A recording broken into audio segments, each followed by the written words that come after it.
Imagine walking through a desert city over 2,000 years ago, the scorching sun beating down on endless stretches of sand and mud brick. But then, rising from the heart of this ancient metropolis, you see something that defies every law of nature you know. Towering terraces of lush greenery cascade down like emerald waterfalls, exotic trees stretch toward the heavens, and the sweet scent of flowers fills the air where only dust should exist. This is no mirage. This is one of the 7 wonders of the ancient world. But here's the thing that should terrify you. This wonder, this impossible garden that once made kings weep with envy, has vanished so completely that we can't even prove it existed. No trace. No ruins. No definitive evidence.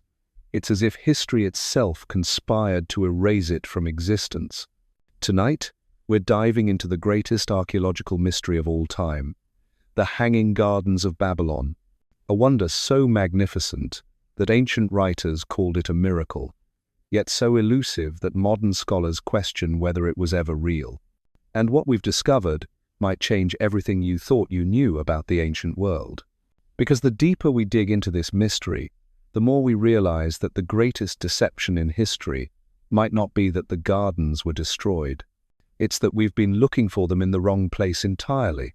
I'm about to take you on a journey through time, through the dusty ruins of empires, and into the minds of the ancient engineers, who may have pulled off the most impossible feat in human history. We'll explore romantic legends of lovesick kings, uncover the brutal reality of ancient politics, and follow the trail of evidence that leads to a shocking revelation that could rewrite everything we know about one of humanity's greatest mysteries. But first, let me paint you a picture of what these gardens actually were, because the truth is far stranger than any Hollywood movie could imagine. The name itself is misleading. When ancient Greeks wrote about the Hanging Gardens, they didn't mean gardens suspended by cables like some ancient zipline adventure. The Greek word kremastos meant overhanging, like a balcony or terrace. Picture massive stone platforms rising like a stepped pyramid, each level bursting with vegetation that seemed to flow over the edges like green waterfalls.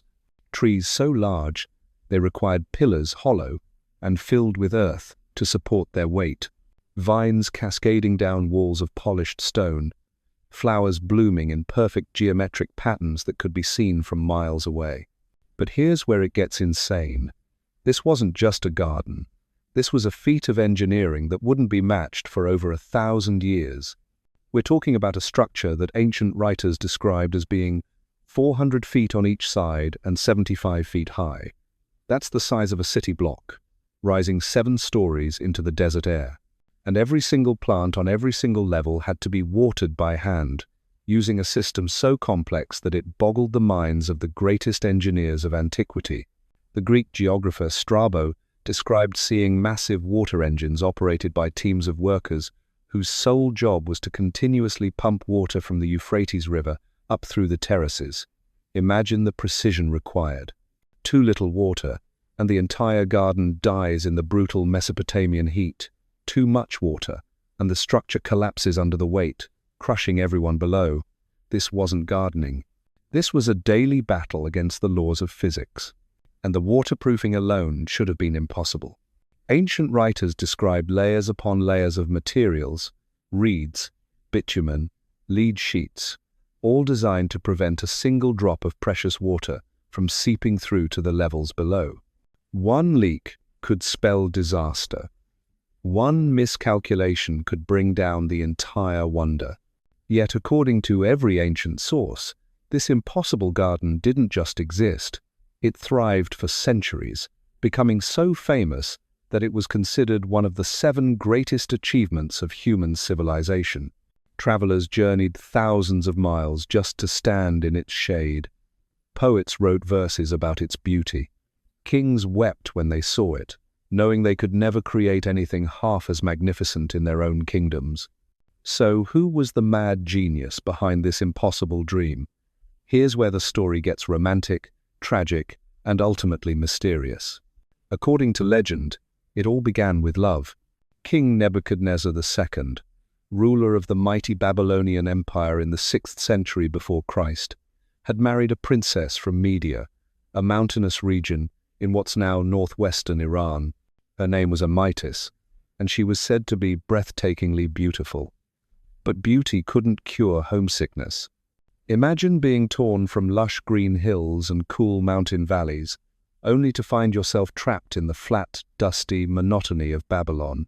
Every day, Princess Amytis would climb to the highest tower of the palace and gaze northward toward the homeland she would never see again.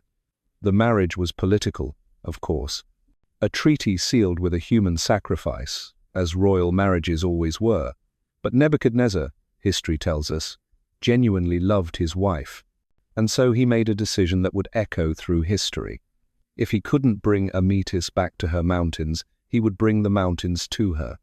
He would create an artificial landscape so perfect, so lush, so impossibly beautiful, that it would make her forget the pain of exile. He would build paradise in the middle of a desert. The project was staggering. Thousands of workers labored for years, hauling massive stone blocks, diverting rivers, creating the most sophisticated irrigation system the world had ever seen. Ships arrived daily, carrying exotic plants from across the known world. Palm trees from the Persian Gulf, cedar trees from Lebanon, fruit trees from the Mediterranean, flowers that had never bloomed in Mesopotamian soil. And when it was finished, when the last stone was placed and the last vine planted, Amytis climbed to her tower one final time. But instead of looking north toward her lost homeland, she looked down into a wonderland that surpassed anything nature had ever created. The king had kept his promise. He had built her a mountain of green in a land of dust. It's a beautiful story, the kind of love story that makes you believe in the power of human devotion. There's just one problem with it. It might be complete fiction, because when we start digging into the historical record, when we examine the actual evidence left behind by Nebuchadnezzar's reign, something incredibly disturbing emerges.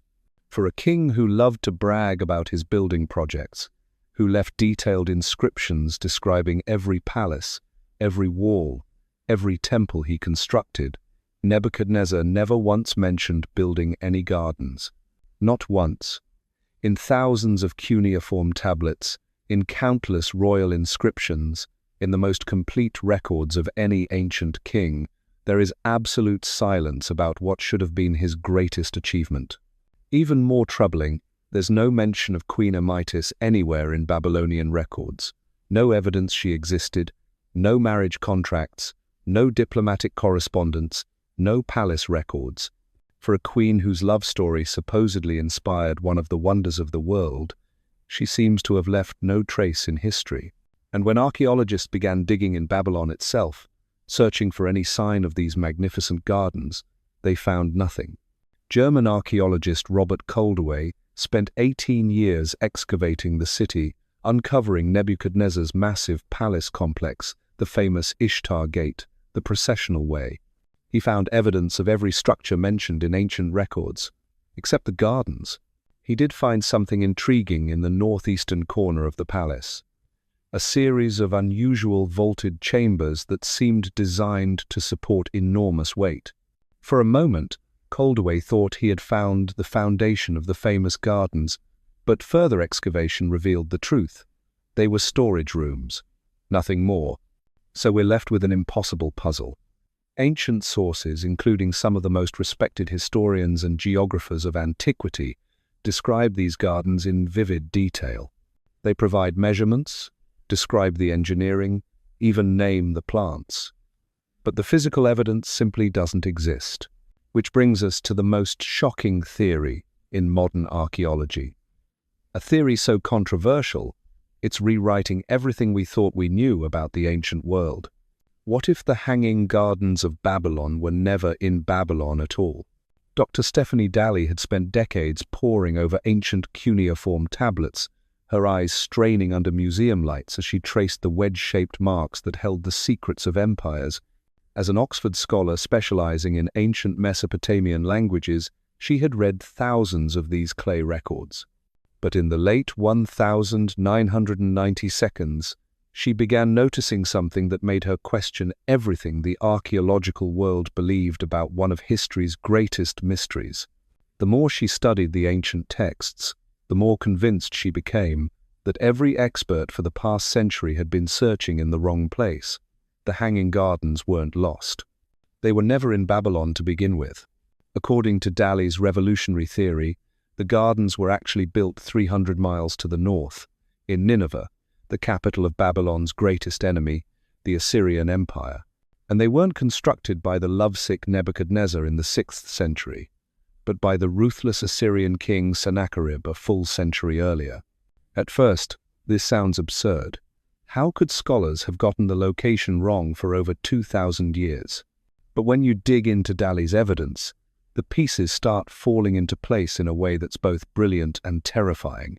The confusion, she argues, begins with the word Babylon itself. In ancient Assyrian, Babylon didn't just refer to the specific city we know. It meant gate of the gods, and could describe any city that held divine significance. When Sennacherib conquered Babylon in 689 BC, he didn't just defeat his enemy, he absorbed their identity. He renamed Nineveh's gates after Babylon's gates. He called his capital the New Babylon. He wanted his city to become Babylon, to replace it as the center of Mesopotamian civilization. So when Greek historians centuries later wrote about gardens in Babylon, they might have been referring to Sennacherib's New Babylon in the north, not the original Babylon in the south. Over time, as empires fell and knowledge fragmented, the distinction was lost. The gardens became associated with the more famous southern city, and history was rewritten.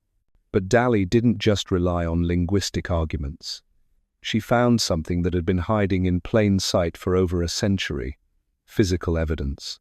In the hills outside modern-day Mosul, Iraq, where ancient Nineveh once stood, lie the ruins of one of the most impressive engineering projects of the ancient world, the Jerwan Aqueduct.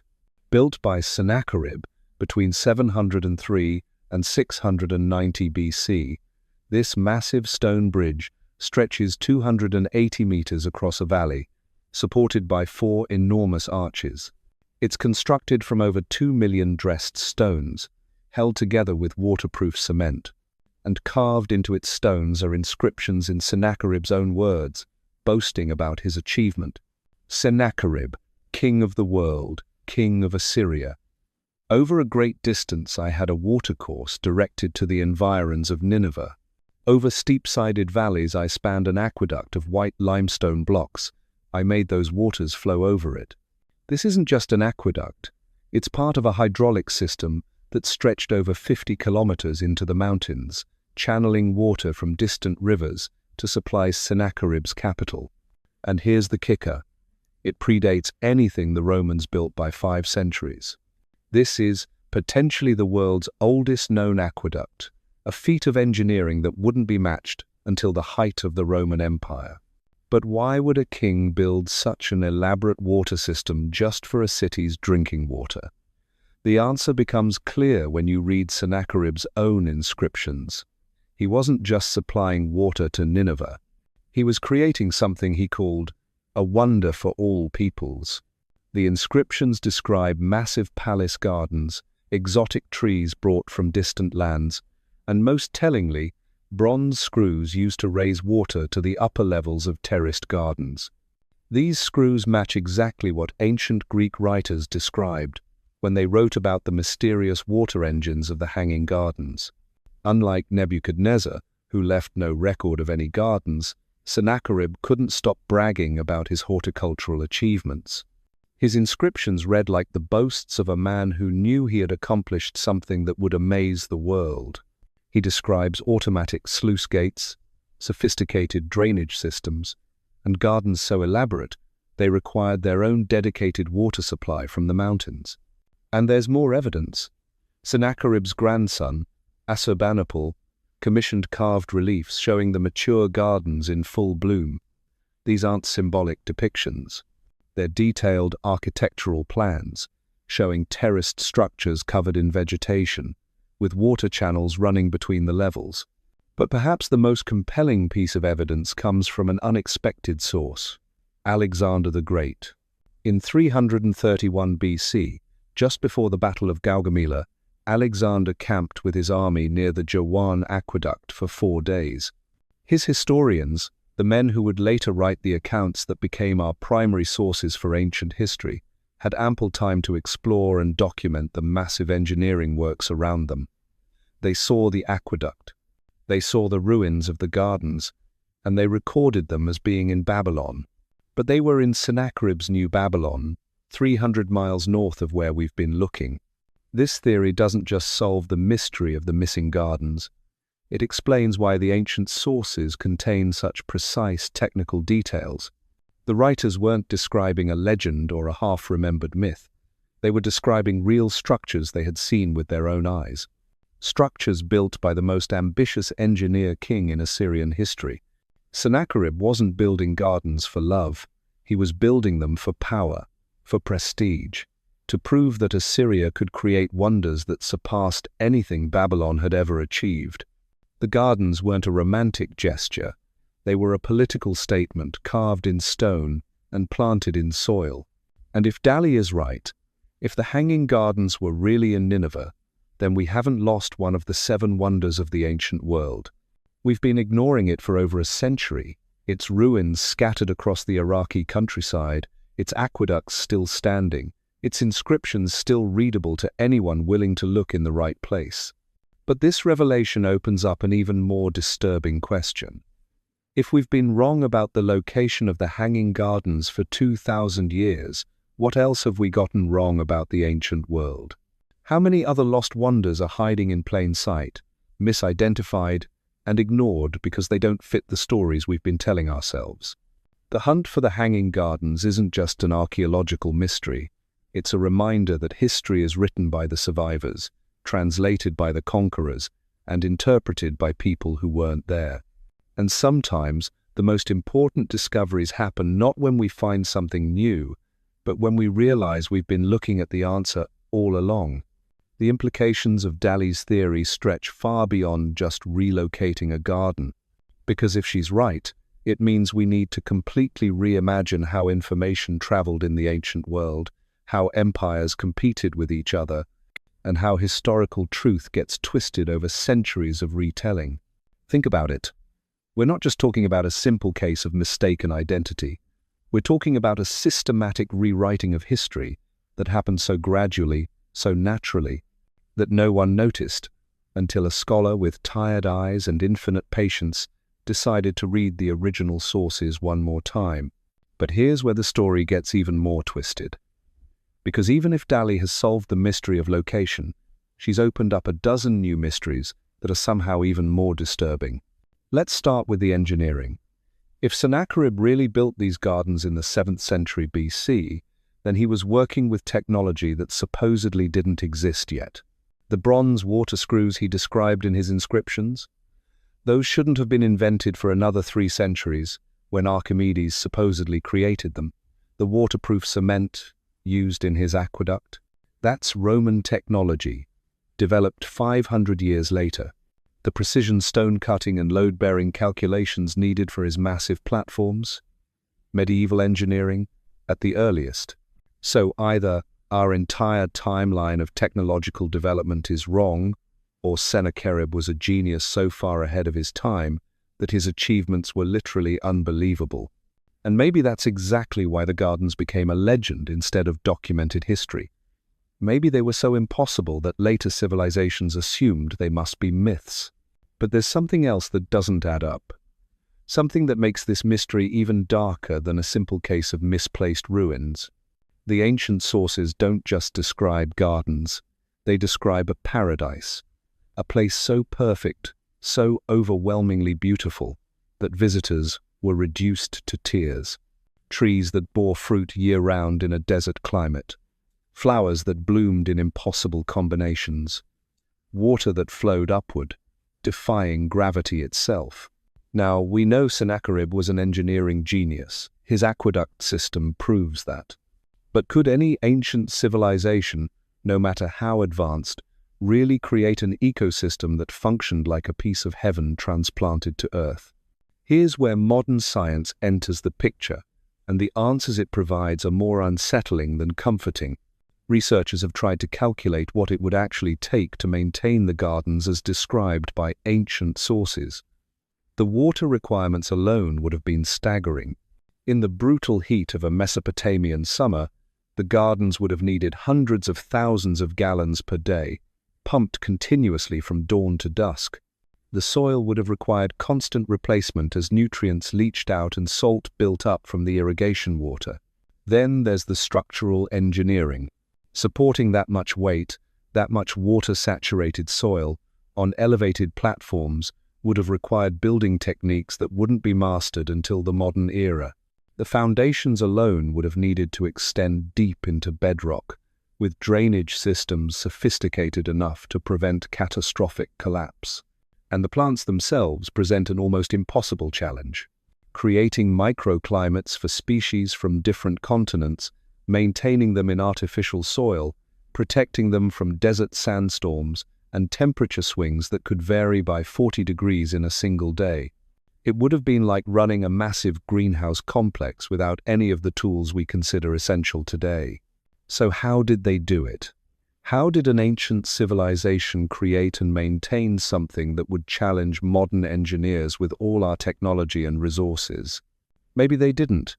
Maybe the ancient sources were describing something else entirely. What if the Hanging Gardens weren't just an engineering marvel? What if they were something far more sophisticated and terrifying? A prototype for technologies we're only beginning to understand today. Consider this. Sennacherib's inscriptions don't just describe gardens. They describe a place where he could make the desert bloom, where he could control nature itself. His water screws weren't just lifting irrigation water. They were part of a system he claimed could make those waters flow over any obstacle, defying the natural course of rivers and streams. And there's something else in his inscriptions that most scholars have ignored because it doesn't fit conventional interpretations. Sennacherib describes using a new casting technique to create 30-ton bronze components for his gardens. Casting technique, not construction technique. As if he was manufacturing something, not just building it. What if the Hanging Gardens weren't gardens at all, but something we don't have words for yet? A technology so advanced that ancient writers could only describe it in terms they understood. Plants, water, terraces. What if Sennacherib had discovered something that allowed him to manipulate the environment on a scale that seemed like magic? This might sound like science fiction, but consider what we're already discovering about ancient civilizations. The Antikythera mechanism, a Greek device from 100 BC that contained gear ratios so precise they weren't matched until the 18th century. The Damascus steel forging techniques that we still can't fully replicate. The Roman concrete that gets stronger over time, using chemical processes we're only now beginning to understand. The ancients were far more sophisticated than we've given them credit for. And maybe, just maybe, Sennacherib stumbled onto something that was so far beyond his time that when his empire fell, the knowledge died with it, leaving behind only legends of impossible gardens and the ruins of an aqueduct system that seems almost too advanced for its era. But here's the truly chilling possibility. What if the knowledge didn't die? What if it was deliberately suppressed? Think about the political implications of what Sennacherib claimed to have achieved. The ability to make deserts bloom, to control water on a massive scale, to create artificial ecosystems that could sustain themselves indefinitely. In the ancient world, that wasn't just impressive, that was godlike power. And gods, historically speaking, don't appreciate competition. The Babylonians eventually conquered Assyria and burned Nineveh to the ground. But before they did, they spent months in the city. Plenty of time to study Sennacherib's innovations, to understand how his systems worked. And then, mysteriously, all records of the gardens begin attributing them to Babylon, not Assyria, almost as if someone wanted to claim credit for achievements they couldn't replicate. Later, When Alexander the Great's historians documented the remains, they were seeing ruins, not functioning systems.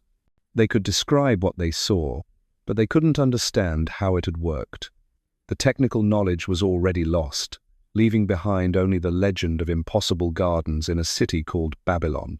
And maybe that was intentional.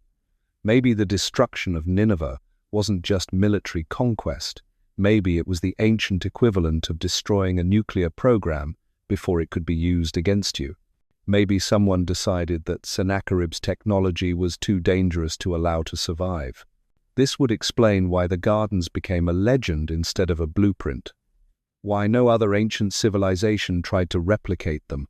Why the technical details in ancient sources are simultaneously precise and impossible to verify. The gardens weren't lost, they were erased, deliberately and systematically removed from the historical record by people who understood exactly what they were destroying. And if that's true, then the mystery of the Hanging Gardens isn't just about ancient engineering or misplaced ruins. It's about the first recorded case of technological suppression in human history. The first time a civilization decided that some knowledge was too dangerous to preserve. But here's what keeps me awake at night, staring at satellite images of the Mesopotamian desert and wondering what else might be buried out there. Because if Dali is right about the location, if Sennacherib really did build these impossible gardens, then the ruins are still there, scattered across the Iraqi countryside, ignored by archaeologists who thought they were looking for something completely different. And if the technology was as advanced as the inscriptions suggest, then maybe, buried in those ruins, are the answers to questions we didn't even know we should be asking. About ancient engineering techniques that could revolutionize modern agriculture, about water management systems that could transform deserts into farmland, about environmental technologies that could help us survive the climate changes we're facing today. The Hanging Gardens of Babylon might not just be a lost wonder of the ancient world. They might be a lost solution to problems we're just beginning to understand. But getting to those answers means digging in a region that's been devastated by decades of war, where archaeological sites have been looted, bombed, and bulldozed, where the very ground that might hold the secrets to ancient technological miracles is now a battlefield. And that raises the most disturbing question of all. In our rush to fight over the present, how much of our past have we already destroyed? How many solutions to modern problems lie buried under the rubble of civilizations we've forgotten how to respect? The search for the Hanging Gardens isn't just about solving an ancient mystery. It's about recovering knowledge that could change our future. But only if we can learn to value what we've lost before we lose even more of it forever. Which brings us to the most haunting part of this entire mystery. The silence that followed. When the Mongols destroyed Baghdad in 1258, they didn't just burn libraries. They threw so many books into the Tigris River that witnesses said the water ran black with ink for days. But that was just the final act in a pattern of systematic knowledge destruction that had been happening for centuries across Mesopotamia. Every time one empire conquered another, the victors didn't just seize territory, they seized history. They rewrote it. They decided which achievements belonged to which kings, which technologies were worth preserving, and which secrets were too dangerous to survive. And in that process, something incredible happened. The actual location of humanity's most famous garden became so thoroughly confused that we spent 2,000 years digging in the wrong place entirely. But what if that confusion wasn't accidental? What if it was the ancient equivalent of classified information, deliberately muddled to protect secrets that certain people didn't want falling into the wrong hands? Consider this chilling possibility. What if Sennacherib's gardens weren't just an engineering marvel, but a prototype for something far more significant? What if he had developed agricultural techniques that could transform any climate, water management systems that could make any desert bloom, or environmental technologies that gave him power over nature itself? In the ancient world, that kind of capability wouldn't just be impressive, it would be strategically devastating. A king who could create food in a wasteland, who could redirect rivers and transform landscapes, wouldn't need a massive army to conquer his enemies. He could simply outlast them, watch them struggle with drought and famine, while his people lived in artificial paradise. That's the kind of power that gets you targeted for destruction. Not just military destruction, but historical destruction. The complete erasure of everything you achieved, everything you knew, everything that made your empire dangerous. And maybe that's exactly what happened to Sennacherib. Maybe his gardens weren't just lost to time. Maybe they were deliberately lost, their secrets scattered to the winds to ensure no future civilization could replicate what he had accomplished. This would explain something that has puzzled historians for decades. Why did the Babylonians, after conquering Assyria, spend so much time and effort systematically destroying Nineveh? Why didn't they just occupy the city and use its resources? Why the complete, methodical obliteration of everything Sennacherib had built? Because they weren't just conquering a rival, they were containing a threat. They were making sure that whatever Sennacherib had learned about manipulating the natural world died with his empire. But here's where the story takes an even darker turn. Because the Babylonians didn't just destroy Sennacherib's achievements, they stole credit for them. They absorbed his innovations into their own legends, rewrote history to make themselves the creators of wonders they could never have imagined on their own. And when later civilizations heard these stories, when Greek and Roman historians tried to piece together the truth from fragmented sources, they naturally assumed the gardens belonged to the more famous Babylon, not the destroyed and forgotten Nineveh. It was the perfect cover-up. Destroy the evidence, steal the credit, and let time do the rest. Within a few generations, nobody remembered that the greatest engineering achievement of the ancient world had actually belonged to Babylon's greatest enemy. But the physical evidence couldn't be completely erased. Sennacherib's aqueducts were too massive, too well built to disappear entirely. His inscriptions were carved too deep into stone to be worn away by wind and sand. The ruins of his palace gardens were too extensive to be completely buried. So they remained, hidden in plain sight, waiting for someone like Stephanie Dalley to piece together the scattered fragments of a deliberately obscured truth. And that's what makes this discovery so terrifying. Because if we've been wrong about something this fundamental, this well-documented, this famous, then what else have we gotten wrong about the ancient world? How many other lost civilizations are actually just misattributed ones? How many technologies that we think were invented in one place actually came from somewhere completely different? How many solutions to modern problems are buried under layers of deliberately rewritten history? The implications stretch far beyond archaeology. They reach into the very foundation of how we understand human progress, technological development, and the rise and fall of civilizations. Because if ancient empires were sophisticated enough to not just destroy their enemies, but to steal their achievements and rewrite history to cover their tracks, then maybe the ancients were far more politically cunning, far more technologically advanced, and far more dangerous to each other than we've ever imagined. And maybe the greatest wonder of the ancient world isn't a garden at all. Maybe it's the fact that any accurate history survived at all, buried under millennia of propaganda, conquest, and deliberate deception. But here's what should keep you awake at night.